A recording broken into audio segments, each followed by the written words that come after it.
Sasa ulisema uko na kuzoea fasi ya kufanyia kazi mlimo.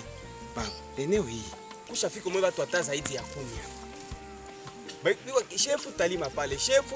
Shefu nipatie naambia hapana. Mimi nilikuwa tarajia nilime. Sio unaona kisa pako taisha pasafishe. Mimi naona. Bibi yangu ndio tafuta lima hapa. Bahati yako tu. Halo?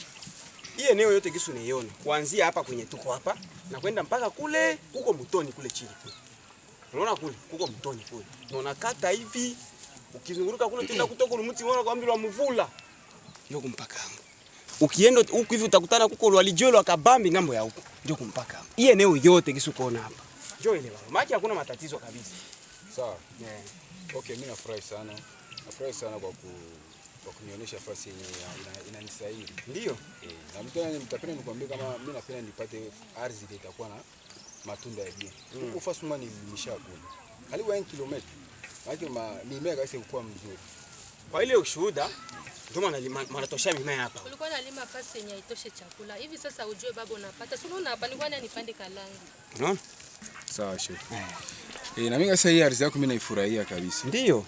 Na kama itakuwa na mazao ya mzuri kabisa itakuwa vema kabisa. Kuhusu mazao usijali, tunaona kwa mwanamke ndiye kwanza. Kuhusu mazao baba usiuziki hata. Hapo unapata shamba ya kutosha chakula. Kwanza napesha nirudishia makuta nikishafanisha defense hapa. Mero sijali kabisa.